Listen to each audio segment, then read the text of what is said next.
नमस्कार। उलटवासी में आपका स्वागत है। मैं हूं मुकेश कुमार। दोस्तों, आज मैं टीवी पुरम से गुजर रहा था तो अचानक मैंने देखा एक शख्स कोट वोट पहने चला जा रहा है। मुझे थोड़ा शक हुआ कि ये गोदी मीडिया जी ही होंगे। मैंने उनको आवाज़ दी, उन्होंने मेरी तरफ देखा और हालांकि वो मेरे साथ पहले काम कर चुके थे लेकिन पहचानने में वक्त लगाया। खैर, पहचान लिया तो दुआ सलाम हुई। फिर मैंने उनसे अनुरोध किया कि आप मेरे स्टूडियो चलिए, मैं आपसे बातचीत करना चाहता हूँ। हमारे दर्शक गोदी मीडिया के बारे में बहुत कुछ जानना चाहते हैं। पहले तो उन्होंने ना नुकुर की लेकिन फिर राज़ी हो गए। अब वो मेरे साथ स्टूडियो में मौजूद हैं, तो आइए उनसे बातचीत करते हैं। सबसे पहले तो गोदी मीडिया जी, उलटवासी में आपका बहुत बहुत स्वागत है। आपको और आपके दर्शकों को भी मेरा नमस्कार। धन्यवाद आपका। आप जैसे स्वतंत्र मीडिया ने गोदी मीडिया को जो इज्जत बख्शी है उसके लिए मेरा रोम रोम दुआएं दे रहा है। हमें दिन रात कोसा जाता है, गालियां दी जाती हैं, मगर इसके बावजूद आपने हमें अपना प्रतिष्ठित मंच अपवित्र करने का मौका दिया।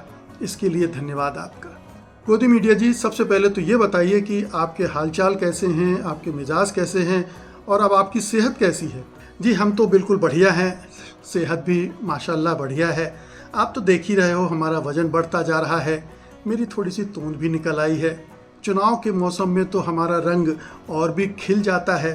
हमें झूठ बोलने और नफ़रत फैलाने के ढेर सारे अवसर मिलते हैं और इतने मिलते हैं कि हमारी आत्मा तो बस गदगद होती रहती है। आपको किसी तरह की चिंता नहीं सताती? इतने झूठ बोलते हैं, पकड़े गए तो, चाटुकारिता करते हैं, लोगों ने उस पर सवाल उठाए तो। ना जी ना, पापा जी के होते हुए हमें क्या दिक्कत हो सकती है? किस बात की चिंता है? हमारे सिर पर उनका हाथ है, वे सब संभाल लेते हैं। सुप्रीम कोर्ट तक उनका जलवा है, वे वार रुकवा देते हैं। तो क्या हमारी रक्षा नहीं कर सकते? बिल्कुल कर सकते हैं। आप फैक्ट चेक कर लीजिए। सच्चाई तो ये है कि वे हमारा अपने बच्चों की तरह पूरा ख्याल रखते हैं। माफ़ कीजिएगा, उनके बच्चे तो हैं नहीं, छोटे बच्चों की तरह ख्याल रखते हैं। हम भी उनका उतना ही ख्याल रखते हैं। कभी कोई छोटी मोटी भूल हो जाती है तो वे 2 थप्पड़ भी हमको लगा देते हैं, मगर हम माइंड नहीं करते। आखिर वे हमारे पापा हैं, उनका क्या बुरा मानना? वे कैसे ख्याल रखते हैं? हमें तो ये बताया गया कि आप अपनी मर्जी से ना हंस सकते हैं और ना रो सकते हैं। आप ये कैसे कह रहे हैं? हम तो लगातार विपक्ष पर हंसते रहते हैं, दिन रात हंसते हैं, पप्पू कह कह कर हंसते हैं।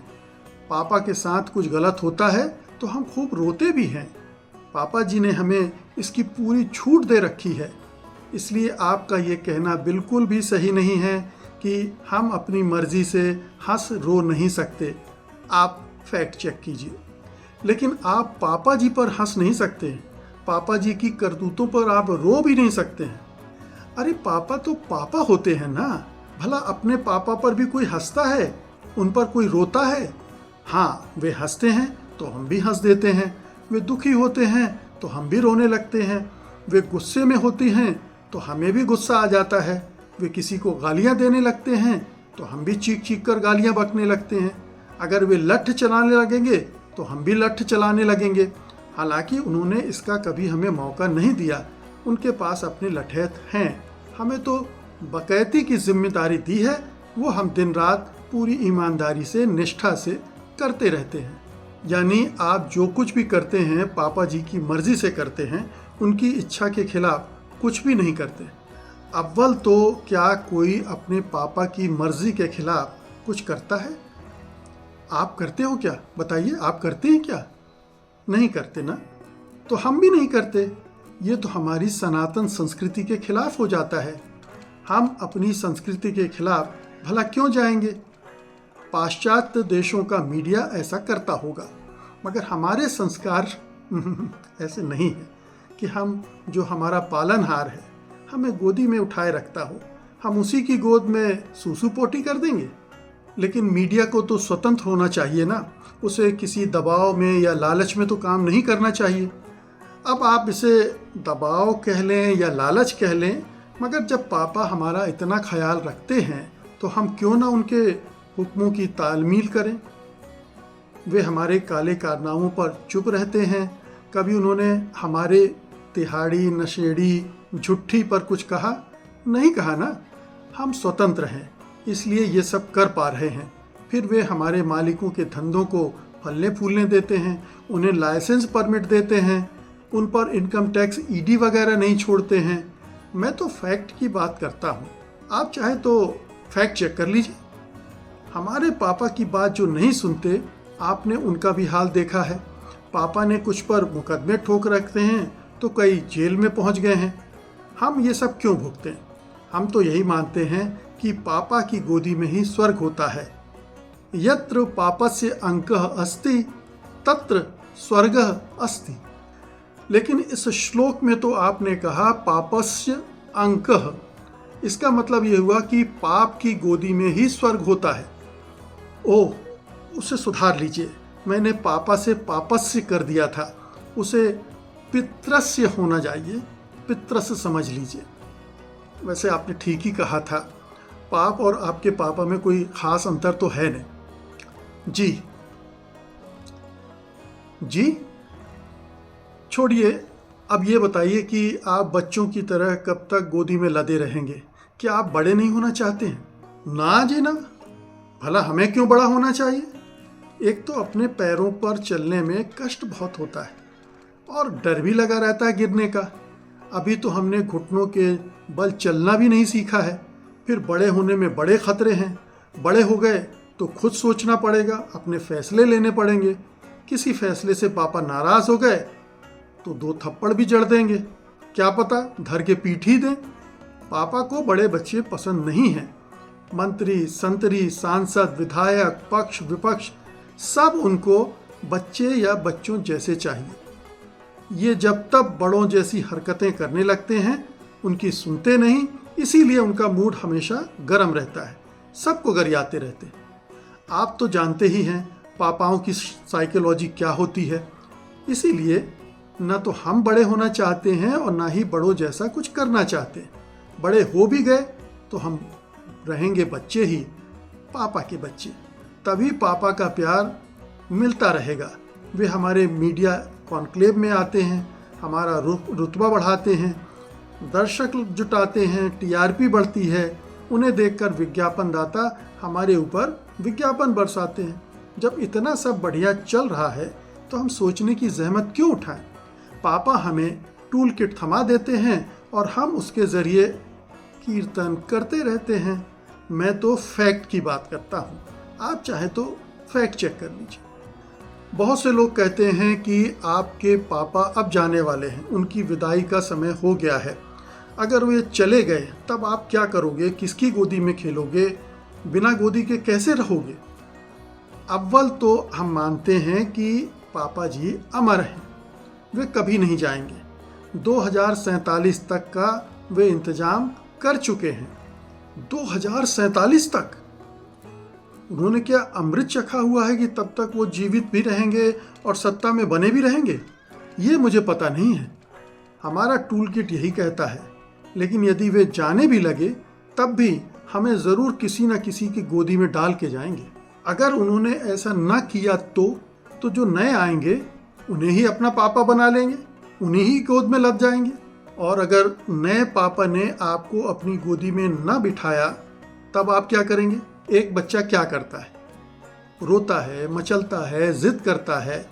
हम भी वही करेंगे, पापा को दुखी कर देंगे ताकि वे हमें गोद में लेने को मजबूर हो जाएं। लेकिन अगर वो फिर भी नहीं माने तब तो हम बड़े हो जाएंगे। हम उनको दिखाएंगे कि हम क्या कर सकते हैं। झूठी खबरें चलाएंगे, पापा को बदनाम करेंगे, पापा के खिलाफ उपद्रव और साजिश करने वालों के साथ हो जाएंगे और एक ऐसा पापा ले आएंगे जो हमें गोदी में ले ले।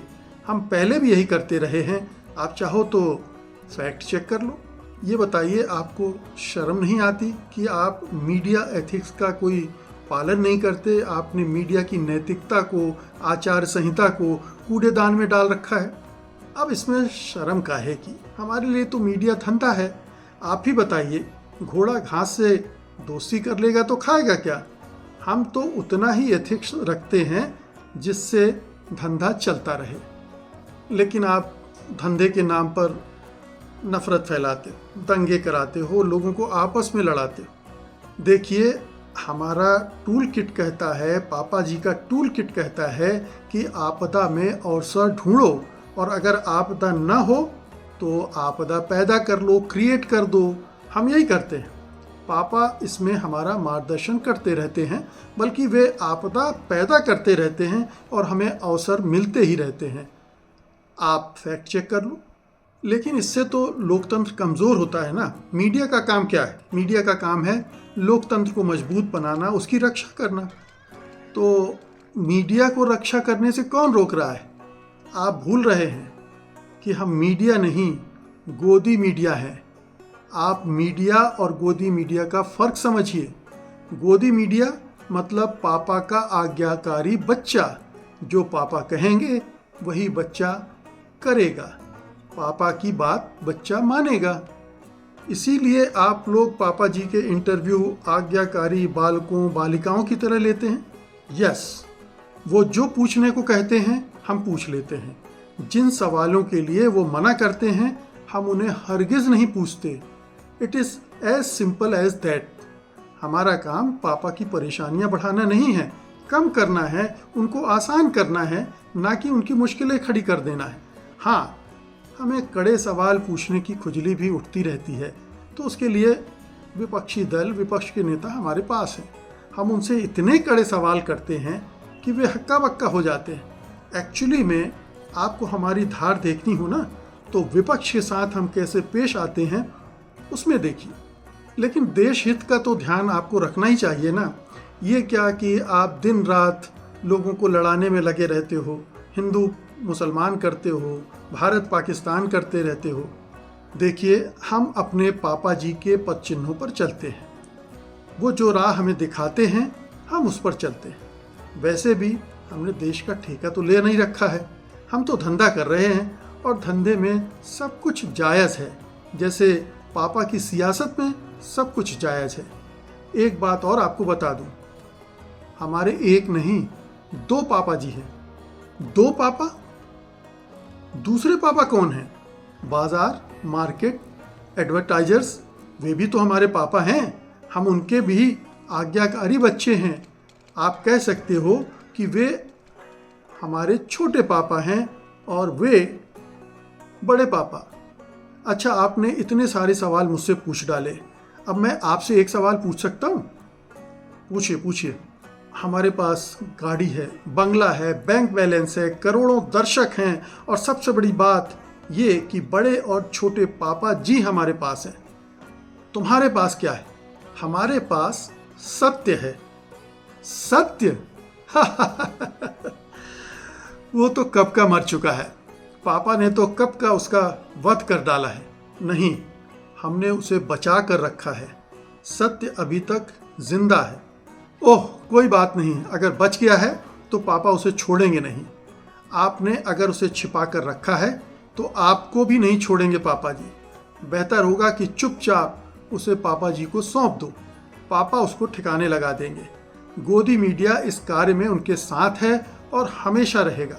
खैर, अब मुझे इजाज़त दीजिए, इतनी देर से गायब हूँ, पापा चिंतित हो रहे होंगे। अगर उन्हें पता चल गया कि मैं सत्य के साथ था तो फिर मेरी चमड़ी उधेड़ देंगे। वैसे भी मेरा गोदी धर्म निभाने का वक्त हो गया है। नमस्कार। नमस्कार। स्वतंत्र मीडिया में आने और इतनी बेबाकी से गोदी मीडिया के बारे में बातचीत करने के लिए आपका बहुत बहुत शुक्रिया, धन्यवाद। तो दोस्तों, ये थे गोदी मीडिया जी। आज उन्होंने बड़ी बेबाकी से अपनी बात रखी और उन्होंने उन सभी सवालों के जवाब देने की कोशिश की जो आप उनसे पूछना चाहते रहे होंगे। उनके जवाबों से आप कितने संतुष्ट हुए, कमेंट बॉक्स में ज़रूर लिखिएगा। बहुत बहुत धन्यवाद आपका। नमस्कार।